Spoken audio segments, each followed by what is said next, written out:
Welcome back, I'm Tori. It's been a while since I've done a challenge run in Dark Souls 1, and I needed an easiest run to do while I worked on another run, which, it took a while.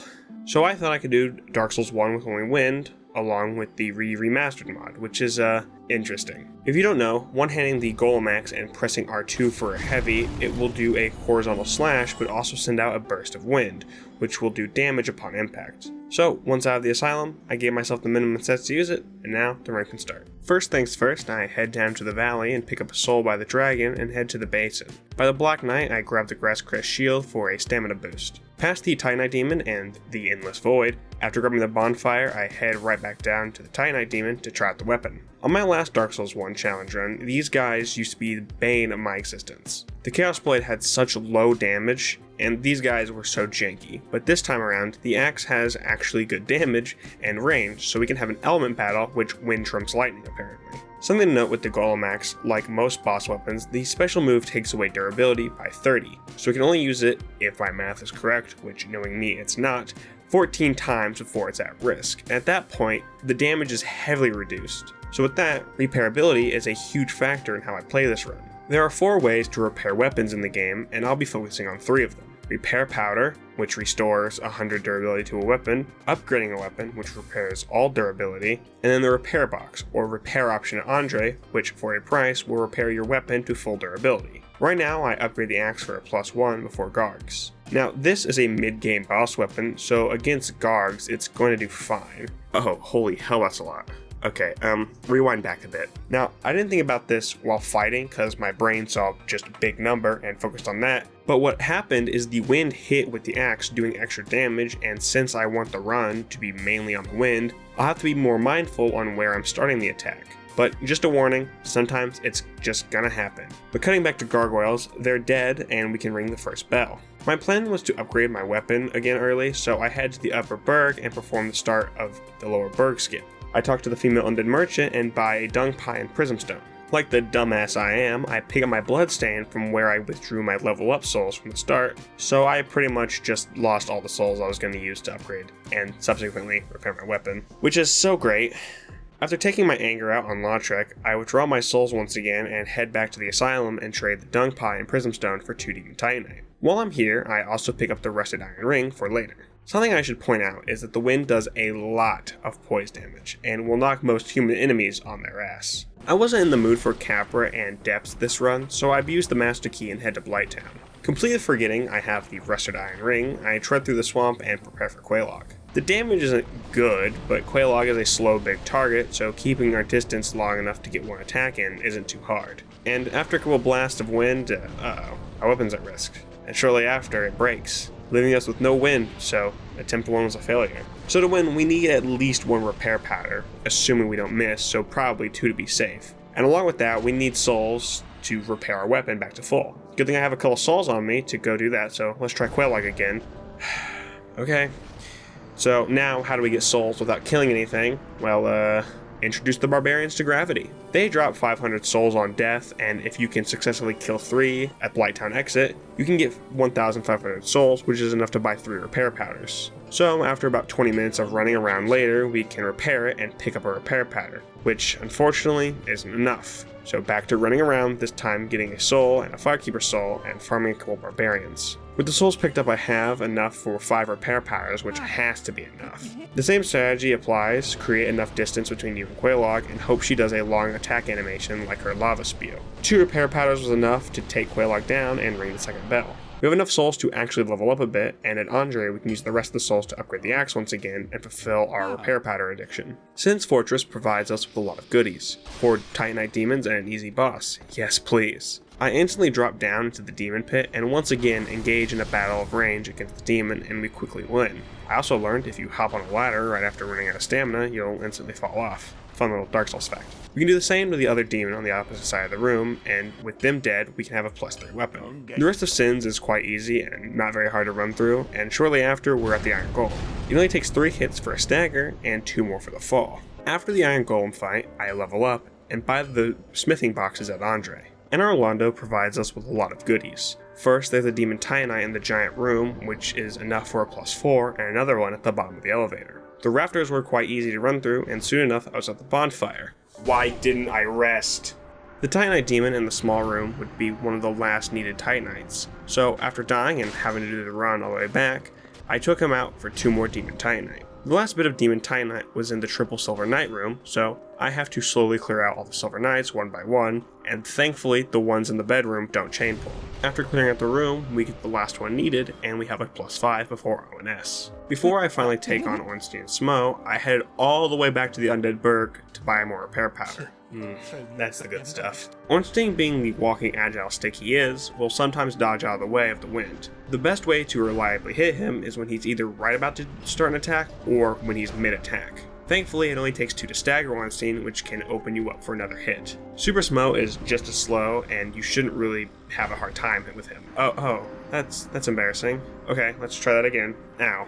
Okay, alright, kind of skill issuing ONS here. If I can just kill Orstein again, I know I can take out Super Smo, and after a couple of attempts, I did.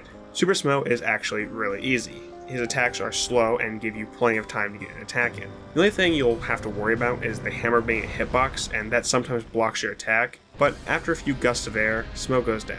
Lord Vessel in hand and my repair powder addiction getting worse, I also take Havel down for his ring. With the Lord Vessel, the only thing that remains is the 4 Lord Souls, so first on the chopping block is Seath. And in Orlando, I grab Havel's gear and proceed up to the archives, and once there, there's no reason for me to deal with the enemies, so I head up to Seath and just let him put me in timeout. In the naughty timeout corner, the wind actually can't kill the jailer, so unfortunately we fail the challenge by having to smack him with the axe. The Pisakas kill me the first time, but the second time down the stairs they just don't come after me? Well, regardless, we get the key and head out of the naughty hollow timeout corner. Successfully, failing the stale puzzle, we can grab the large cell key and head for the caves. Seath isn't actually that hard. When you first enter the arena, quit out, and by doing this, it puts up a fog wall, so this way you can enter the fight with no clams in the arena. Breaking the crystal gives you a moment to attack, and after that, just keep baiting out the different crystal breaths and repositioning yourself either in front of him or behind him. I got pulse swiped and died, but the strategy stays true, and we take him down second try. Heading back down to Blighttown and through the demon ruins, we can face off against Ceaseless, and the intended cheese strat still works. Bait him all the way to the edge of the arena and then hit him until he falls down. But I felt uncomfortable doing it this time, or just something about hitting him in the face as he looks at me, it's just ugh. Anyway, Fire Sage Demon time. Demon Fire Sage was an actual challenge, believe it or not. We had to usually be a little away from him, so the wind would hit, but the axe to miss, but this would bait him into abusing the AoE, which we would almost always get hit by. We had the best chance of baiting out his butt slam or his melee attacks, but it was still rough, but we took him out second try. Immediately after was the Centipede Demon, and he wasn't bad at all either. All it took was to go to the larger spot of the arena, and even though he likes to spam his Go-Go Gadget arm extender, we can just punish it with our wind. When he comes close in, his attacks have long enough windows that we can easily get another hit in or repair the weapon, and on the first try, he goes down. There isn't much to talk about with Lost Izalith, and Bed of Chaos is just a lot of running around, and a bit of wind knocks the tree down. It's time for me to commit a cardinal sin. I need to go defeat Sif for the Abyss Ring, but I don't have 20k souls for the crest, and I don't want to kill the Hydra, so I have to kill Andre.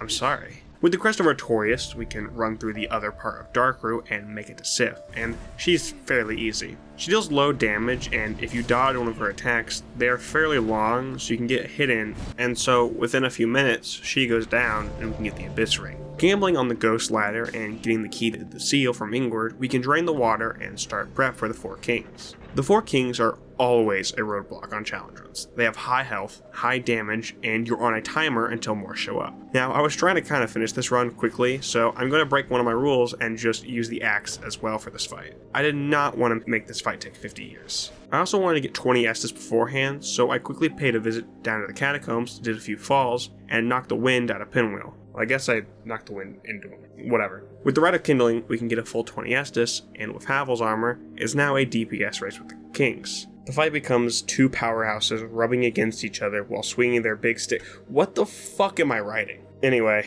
they go down and only 2 bosses are left, Neato and Gwyn. You may be thinking that Neato is going to be an issue, but he's actually going to be easier than the Bed of Chaos with 2 rings, the Slumbering Dragon Crest Ring and the Ring of Fog. To get the ladder, we have to travel back to the catacombs and into the Tomb of the Giants to pick up the Skull Lantern. To get the Slumbering Dragon Crest ring, all we need to do is head into Sins once again, and at the second boulder ramp, jump onto the platform that's about halfway up, and can drop down to another platform where we find the ring. With the Skull Lantern, head back to the Undead Asylum and trade the lantern with Snuggly for the Ring of Fog. These two rings trivialize Neato, making his skeletons not detect you, and once the skeletons are taken out of the equation, the fight becomes incredibly simple. Neato is slow and takes forever, so we can get plenty of attacks off just by moving to the other side of the arena. With Neato down, all we need to do is Gwyn. Gwyn was pretty easy in this run, just Howl's armor, tank, and parry. When we got a parry off, we would need to back up slightly a bit so that only the wind would hit and not the axe. You actually also have enough time after a parry to get a repair powder off when your weapon inevitably starts to break.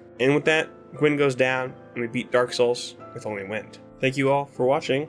Again, I'm gonna ramble for a minute. This video wasn't edited by me, it was edited by Minnow, channel link in the description. Yeah, I had fun recording the run. It was pretty easy once you got out like the general rut of not having any souls. I know it was really simple run, not really hard, no big challenge run or anything, but a video upload, and it gives me time to work on another project, a much bigger project. A project that will be my biggest yet, one that made me cry 3 times while playing it. So, I hope you like my suffering, because I did cry 3 times. It was not fun, but it actually was. It was kind of fun in some parts, and I got a lot better at the game throughout it. Do I want to touch that game for a while? God, no. I would need at least, like, a few months. But knowing me, I'll be playing it next week. Yeah. I've enjoyed my little break I've taken. I've gotten a lot of stuff done around my, personal life.